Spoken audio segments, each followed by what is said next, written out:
In the Seen It Before quizzes, we will not dive into a specific movie or television show. Instead, we will take some quick quizzes from a variety of iconic locations. Can you remember my name? As I flow through your life, a thousand oceans I have flown. Oh, and cold spirits of ice. We start in downtown LA with the old charming neighborhood of Pueblo de Los Angeles, the movie palaces of Broadway, LA Lakers home venue Staples Center, and architectural wonders such as Union Station, the Bradbury Building, and the Walt Disney Concert Hall. Downtown LA is the largest backlot in the world. We can cover all the many movies with scenes from here, but let's look at a select few. And we start at Grand Park. You don't see this park in many movies, simply because it's too expensive. To rent just a section of the park for one day used to cost $20,000, and it's 80 grand a day for the whole park. However, the filming fees have been slashed in recent years, so we might get to see more of this beautiful park in the future. In the romantic comedy 500 Days of Summer, Joseph Gordon-Levitt reminisces about his 500 days relationship with Zooey Deschanel. And after their first night together, we actually get to see Grand Park.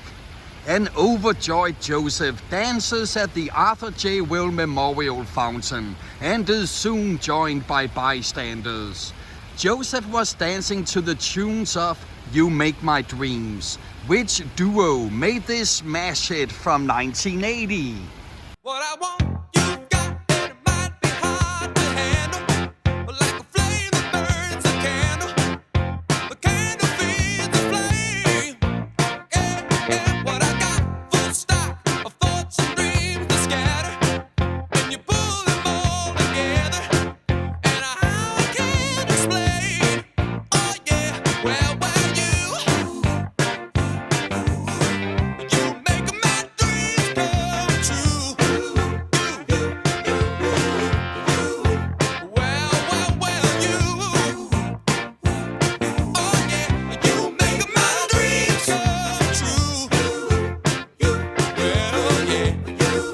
The absolutely beautiful Fine Arts Building also appears in 500 Days of Summer, because this is where Joseph, as the aspiring architect he is, describes to Zooey why this is his favorite building.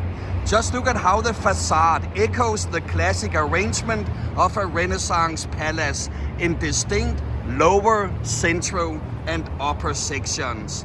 And look at the large entrance portal with a rounded arch that rises the height of 2 stories.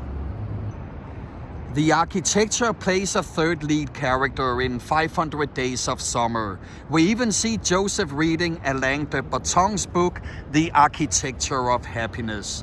Among others, we see LA Music Center and the Dorothy Chandler Pavilion. We see the towers of California Plaza. And we see the Bradbury Building where Tom goes for his job interview. On the soundtrack, we could hear the song There Is a Light That Never Goes Out. It's performed by an English band which had great success in the 80s. The frontman was Morrissey, who went on to have a successful solo career. What was the name of this band? Take me out tonight, where there's music and there's people and the young and the light.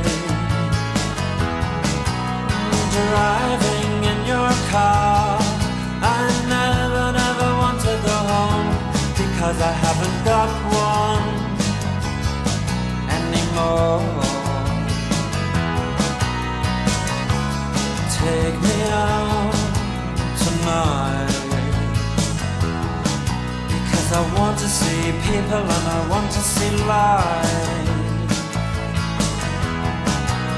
Driving in your car. In the drama from 2001, I Am Sam, we see Sam participating in the International House of Pancakes quiz. And though you can only see very little of the place, it was shot at Grand Central Market. Who played the role of Sam, a single father with an intellectual disability who fights for custody of his daughter? And who played the daughter? This actress was in many great movies as a child, such as Trapped, Man on Fire, and War of the Worlds. Grand Central Market is also where Seth and Dr. Maggie Rice shop for produce in the romantic drama from '98, City of Angels. Seth was played by Nicolas Cage, but who played the role of Maggie? Keenan Ivory Wayans takes refuge in this emporium in the end of the thriller Most Wanted. Ryan Gosling and Emma Stone enjoy a meal in La La Land. And this is where the bail bond dealer Eddie Moscone has breakfast with Robert De Niro and convinces him to track down Charles Grodin in the beginning of the action comedy from '88, Midnight Run.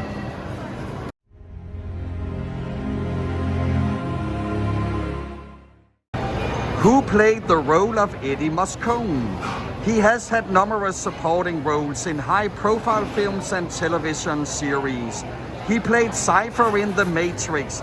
He played Tommy Lee Jones' colleague and Deputy U.S. Marshal in The Fugitive.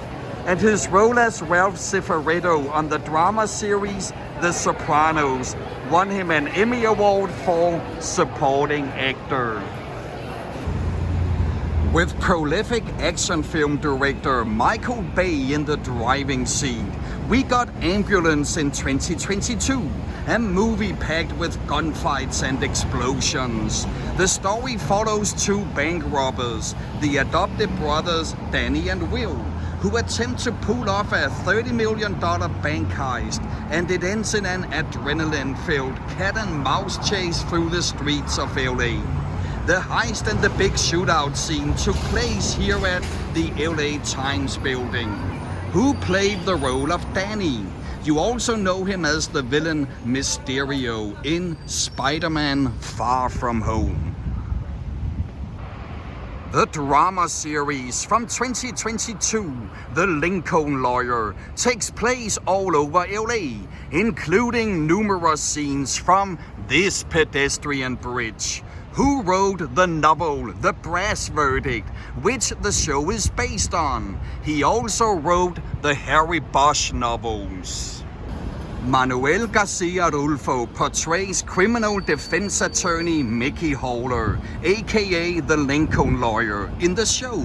But who portrayed him in the film adaptation from 2011? And let's look at the character Maggie McPherson, the prosecutor and Mickey's first wife. In the show, she is portrayed by the Scream, Wild Things, Skyscraper actress. What's her name? And who portrayed Maggie in the film version? She has also portrayed Peter Parker's aunt in the new Spider-Man movies. And you of course know her from Only You, Anger Management, and The Wrestler.